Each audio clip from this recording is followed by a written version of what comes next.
Berjumpa lagi dengan saya.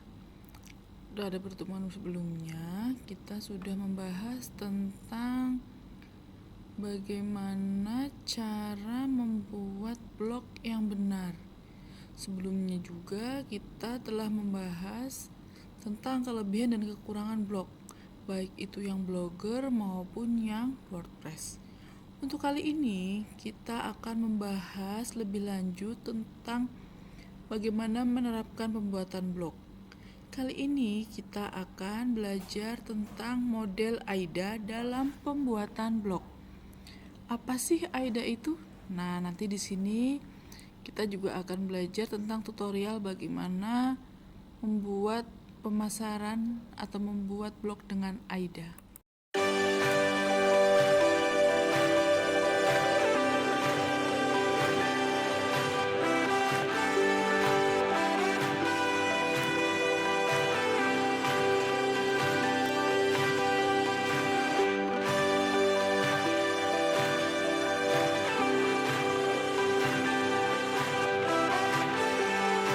Sebelumnya kita bahas dulu apa sih AIDA itu sebenarnya. Pada dasarnya, AIDA adalah salah satu rumus yang bisa jadi patokan saat ingin memasarkan suatu produk. Jadi model AIDA ini juga bisa dikatakan sebuah rumus yang di dalamnya akan memandu setiap pebisnis maupun para pemasar dalam meningkatkan penjualannya, mulai dari menarik perhatian para calon pelanggan sampai mengajak para calon pelanggan tersebut untuk membeli produk. Lalu, apa sebenarnya yang ada di AIDA? Yaps, AIDA adalah singkatan dari Attention, Interest, Desire, and Action. AIDA adalah tahapan kognitif di mana calon pembeli menjadi pembeli dalam praktik konten marketing. Konsep ini menerangkan bagaimana proses terjalinnya komunikasi dengan calon pembeli hingga akhirnya produk dan layanan yang ditawarkan berhasil terjual. Sebenarnya konsep ini sudah populer di era 1900-an dalam strategi pemasaran yang efektif. Lalu sebenarnya siapa sih penemu AIDA? Pada tahun 1898, seorang pengusaha asal Amerika, L. Malowitz, mencetuskan sebuah teknik pemasaran bernama AIDA. Teknik tersebut merupakan singkatan dari Attention, Interest, Desire, dan Action. Keempat teknik tersebut menjadi inti penting dalam membuat sebuah pemasaran yang efektif dalam menggait konsumen. Lewis juga dianggap sebagai seorang pelopor untuk penggunaan metode ilmiah dalam membuat iklan dan proses penjualan. Oke, jadi secara garis besar, AIDA ini digambarkan seperti segitiga terbalik, di mana attention ini nanti adalah sebagai kita anggap sebagai view atau orang-orang nanti mulai melihat. Kemudian untuk tahapan selanjutnya itu adalah visitor. Jadi di mana tahapan kedua ini adalah orang itu mulai mengunjungi blog atau website kita. Kemudian yang ketiga itu sebagai visitor data atau follow up. Nah, di sini ini calon konsumen itu sudah mulai bertanya atau memberikan kontak mereka seperti itu. Dan nanti selanjutnya adalah di yang terakhir itu akan terjadinya penjualan atau tindakan seperti itu. Lalu bagaimana cara membuat AIDA ini? Oke, yang pertama itu adalah attention. Tadi kita udah sempat bahas tuh di depan, attention itu kayak view gitu, orang itu mulai melihat.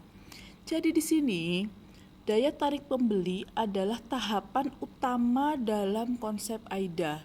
Nah, di attention ini. Jadi produk dan layanan harus menarik perhatian pembeli. Tahapan ini tuh dapat juga disebut sebagai eye catcher. Jadi orang itu udah melihat dulu tuh.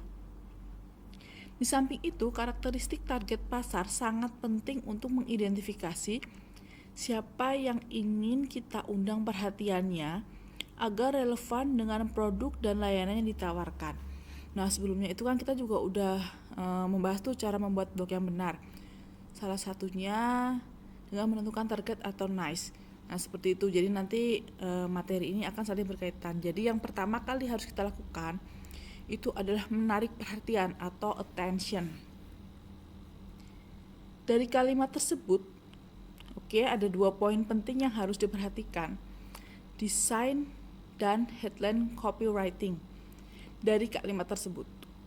Kombinasi antara keduanya mampu menarik perhatian orang-orang secara cepat dan membuat mereka terus membaca iklan yang dibuat.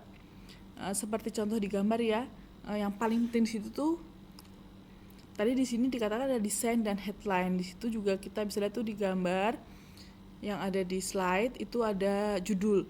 Judul itu sangat penting. Jadi judul itu yang nanti akan menarik orang untuk mulai memperhatikan. Selain judul juga ada gambar dan termasuk juga di sini kalimat pembuka.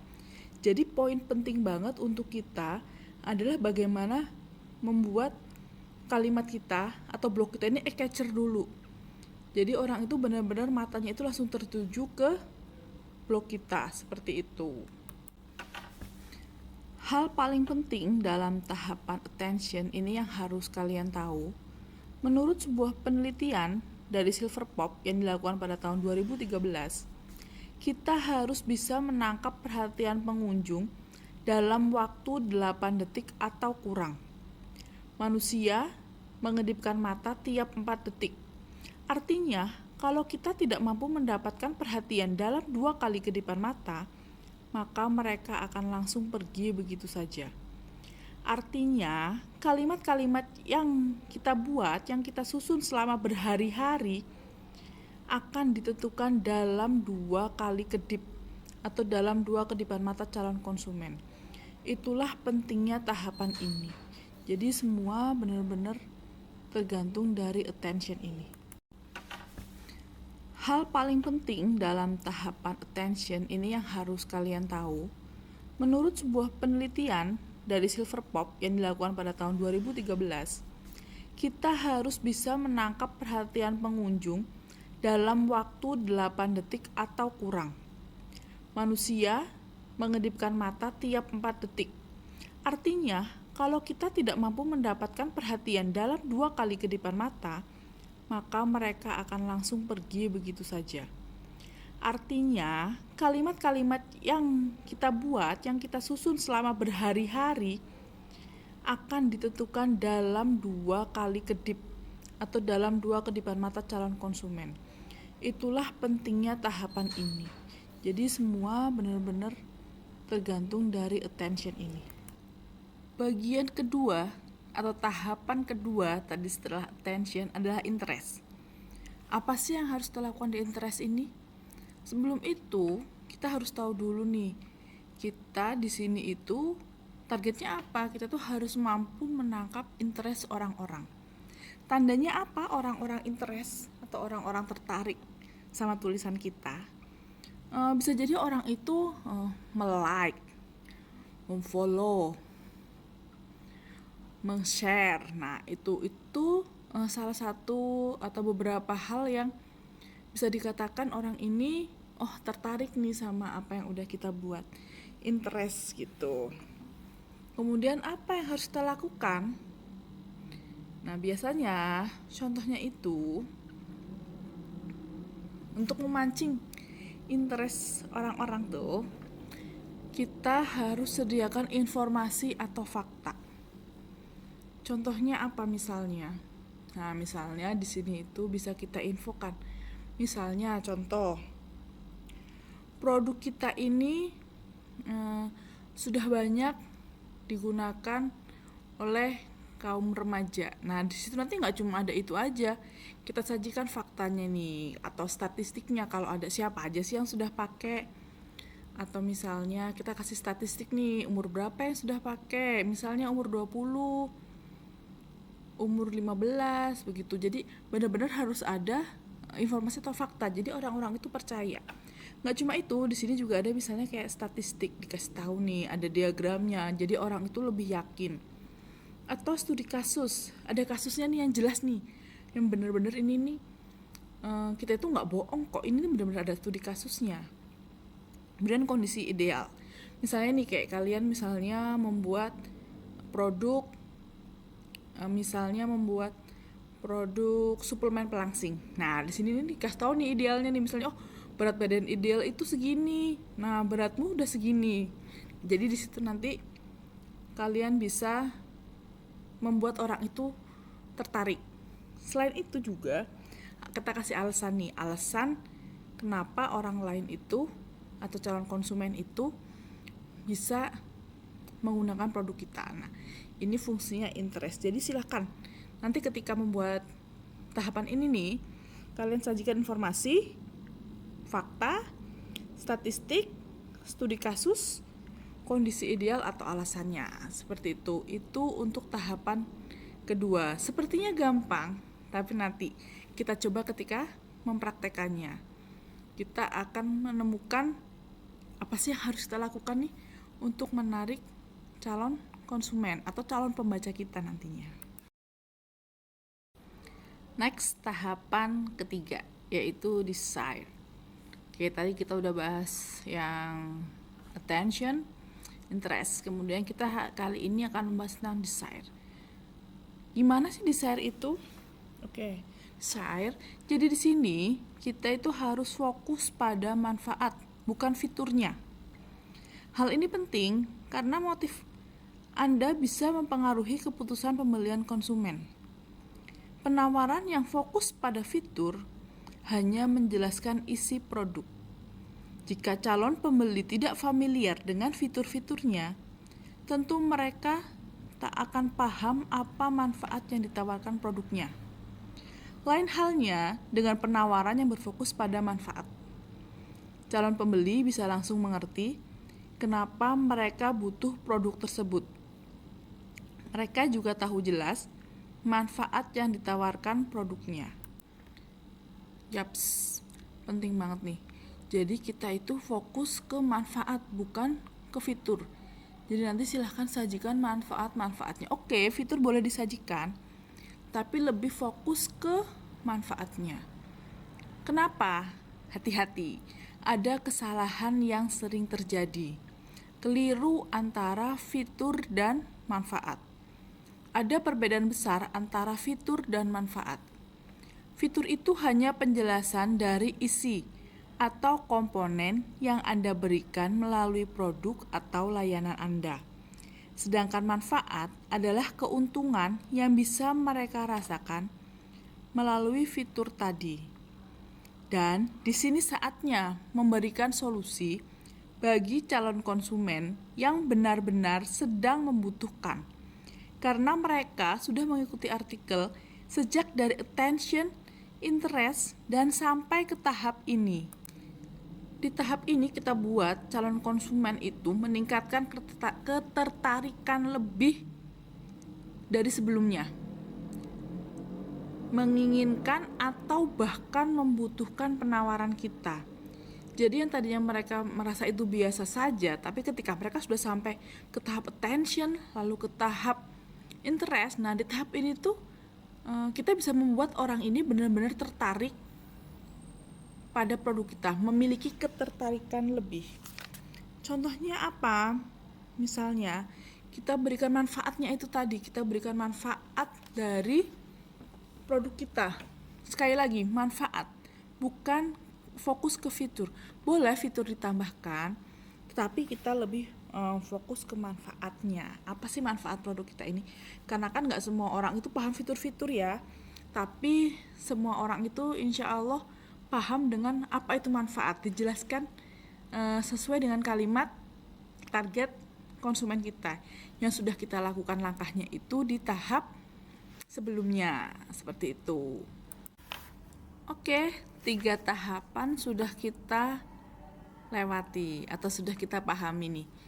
Bagaimana merancang website atau blog dengan konsep atau model AIDA.